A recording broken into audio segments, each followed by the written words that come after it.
Bonjour chers distordus, ici Seb.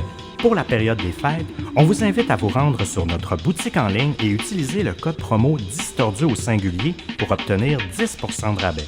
Nous avons des bonnets et des chandails crewneck pour vous tenir au chaud cet hiver, sans oublier notre tout nouveau chandail à capuchon. En plus, des cartes cadeaux parfaits pour vos cadeaux de Noël.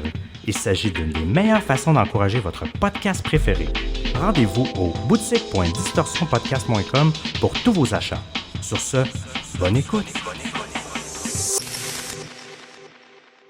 Vous êtes sur le point d'écouter une mini-disto tirée du journal d'enquête d'Émile et Sébastien. Bonsoir, chers distordus. Ici Seb. Dans cette mini-disto, je me suis intéressé à un des côtés sombres de Facebook. La culture du like, les j'aime. Il y a un peu plus de 15 ans maintenant, le 4 février 2004, The Facebook est lancé pour les étudiants de Harvard. Son cofondateur, Mark Zuckerberg, s'est entouré de ses amis Eduardo Savarin, Dustin Moskovitch et Chris Huge, avec qui il étudiait à l'université Harvard, pour créer le plus gros réseau social jusqu'à maintenant sur la planète. Si les membres de Facebook habitaient tous au même endroit, il serait le pays le plus populeux de la planète, devant la Chine et l'Inde. Il y a plus de 2,45 milliards d'humains qui s'y connectent chaque mois. Le succès a été immédiat auprès des élèves de l'université, car il faut se rappeler que Facebook n'était qu'à la base un bottin en ligne d'étudiants universitaires et que les inscriptions n'étaient ouvertes qu'à eux à l'époque. Les choses ont bien changé depuis, car l'accès s'est graduellement ouvert à d'autres universités, puis ensuite aux écoles secondaires, pour enfin devenir grand public. Mark Zuckerberg est toujours l'actionnaire majoritaire et le président directeur général de Facebook. Sa fortune personnelle est estimée à 74,1 milliards de dollars américains en 2019. Il est donc placé 8e sur la fameuse liste des milliardaires du monde de Forbes. Facebook fait beaucoup la manchette depuis toujours. Sa croissance monstre et son emprise quotidienne dans la vie de plus de 2 milliards de personnes dans le monde poussent les législations de plusieurs pays à se questionner sur ses impacts variés sur la société. Mais aujourd'hui, je ne veux pas vous parler de données personnelles vendues à des entreprises ou d'ingérence dans la démocratie, mais plutôt de la fameuse culture du like. Cette culture que l'on entretient tous à notre façon. Pratiquement personne n'y échappe. Qui n'aime pas recevoir de mentions j'aime lorsqu'il met à jour sa photo de profil, ou lorsqu'il partage une anecdote ou un moment de vie, ou même un article sur le web qui lui semble intéressant? C'est normal, c'est humain et c'est biochimique. Cette chère dopamine qui est sécrétée dans notre cerveau à chaque fois qu'elle entend ou aperçoit une notification nous rend accro. Normal, c'est une récompense pour notre cerveau. Et nous, par réflexe rendu quasi pavlovien, on va voir qui a aimé ou commenté notre publication. On n'y pense même plus. La culture du like qui est omniprésente depuis maintenant 10 ans a débuté quelque part dans les bureaux de Facebook en 2009, soit 5 ans après le lancement du site. Personne n'aurait pu prévoir qu'un petit bout de code aurait autant d'impact dans la société.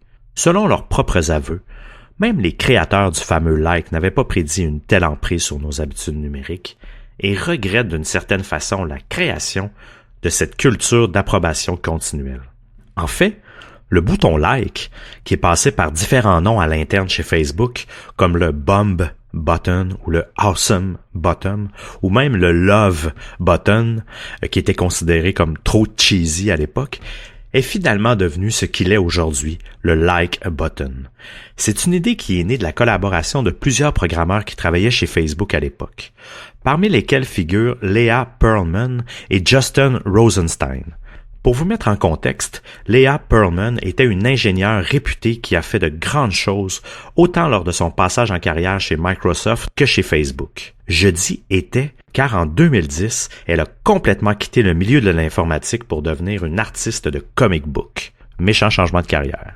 Et Justin Rosenstein, lui, a travaillé auparavant chez Google. Et suite à son passage chez Facebook, il a fondé le logiciel Asana, qui est un logiciel de gestion de projet très populaire aujourd'hui. Les développeurs avaient émis l'hypothèse que les utilisateurs de Facebook étaient souvent trop occupés pour laisser des commentaires sur les publications de leurs amis ou que c'était souvent les mêmes commentaires qui revenaient. Donc, ils voulaient aussi éviter la redondance. Ils se sont dit que s'il suffisait de cliquer sur un simple bouton Ça allait être très facile pour les utilisateurs et les amis pourraient se valider réciproquement de manière beaucoup plus fréquente et beaucoup plus facilement. C'était très bien vu de la part de ces ingénieurs. Ça a marché. Très bien marché. Peut-être même un peu trop bien. Du coup, le nombre de statuts a explosé de la part des utilisateurs. Le premier milliard de likes sur Facebook est arrivé en 2012, un peu moins de 3 ans après son application. N'oubliez pas qu'au départ, on ne pouvait pas liker les commentaires comme aujourd'hui, mais seulement les statuts. Si l'implantation du petit pouce bleu a bien débloqué un océan de validation sociale et que tous les réseaux sociaux l'ont implanté, cela a aussi eu de troublants effets secondaires. Après avoir publié une photo ou un statut un peu provocateur ou de vague booking, nous nous sommes tous un peu mis collectivement à rafraîchir nerveusement notre page Facebook dans le but de voir le nombre de j'aime augmenter, car il n'y avait pas de notification à l'époque. Puis, nous nous sommes demandé pourquoi les autres avaient plus de j'aime que nous. Cela nous a poussé à augmenter d'un cran nos comportements quotidiens en ligne, en tentant d'être plus drôles, plus caustiques, plus glamour, plus extrêmes que les autres. Ici, je généralise, là, mais vous comprenez ce que je veux dire. Maintenant, le like est devenu un geste anodin au quotidien pour la plupart d'entre nous. L'addiction aux notifications, cette dépendance, cette petite récompense qui se cumule au travers de la journée peut devenir maladif malheureusement pour certaines personnes et les pousser à aller trop loin. Ici, j'ai sorti 2 exemples assez fous qui se sont passés en 2016 aux États-Unis.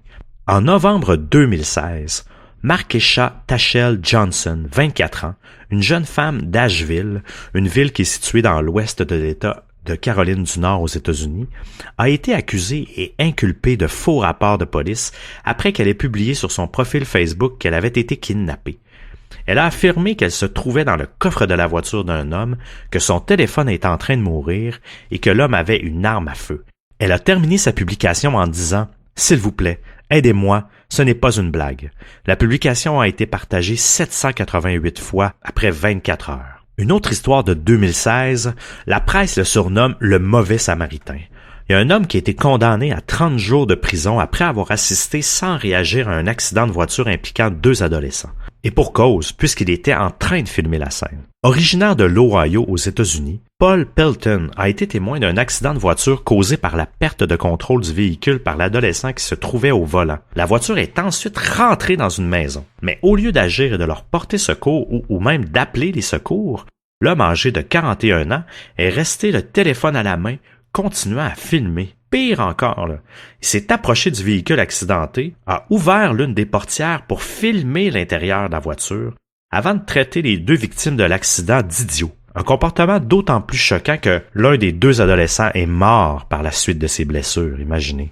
Comme le rapportaient les autorités, d'autres témoins sont alors intervenus pour aider les 2 passagers accidentés, mais à aucun moment Paul Pelton ne les a aidés. Contrairement à ce que l'on pourrait croire, ce dernier n'a toutefois pas été condamné pour non-assistance à une personne en danger, ni pour avoir publié sur Facebook la vidéo de l'accident. C'est le fait d'avoir pénétré sur une scène de crime sans permission et pour avoir ouvert la portière de la voiture qui lui a valu un séjour en prison. Il n'existe pas en effet de peine prévue pour les comportements idiots. Il existe des tonnes d'exemples du genre partout dans le monde, sans parler de tous les vidéos en direct sur Facebook de meurtres ou de tentatives de meurtre pour attirer l'attention et les likes. C'était des exemples extrêmes que je vous démontrais là actuellement, mais ça démontre quand même jusqu'où certaines personnes peuvent aller simplement pour attirer l'attention. En conclusion, l'objectif de cette mini-disto n'est pas de culpabiliser personne sur son utilisation des réseaux sociaux, je suis moi-même un grand utilisateur, mais plutôt de nous faire prendre conscience de ces réflexes qui sont devenus anodins, mais qui peuvent avoir de graves conséquences. Comme on vous le répète souvent à Distorsion, il est important d'avoir une bonne hygiène numérique.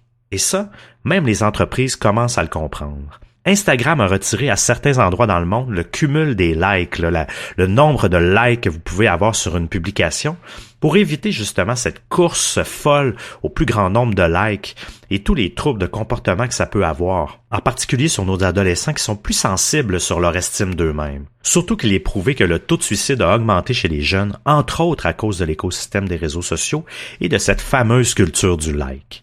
Pour terminer, si vous êtes toujours demandé pourquoi la couleur de Facebook est le bleu, ce n'est pas pour vous manipuler parce que le bleu est la couleur qui représente la confiance, mais plutôt parce que Mark Zuckerberg, est daltonien et que la couleur bleue est celle qu'il voit le mieux. C'est donc cette couleur qu'il a choisie pour représenter son site à l'époque. Pas plus scientifique que ça. Sur ce, j'espère que vous avez aimé. Je vous remercie de votre écoute. Bonne nuit et bye bye.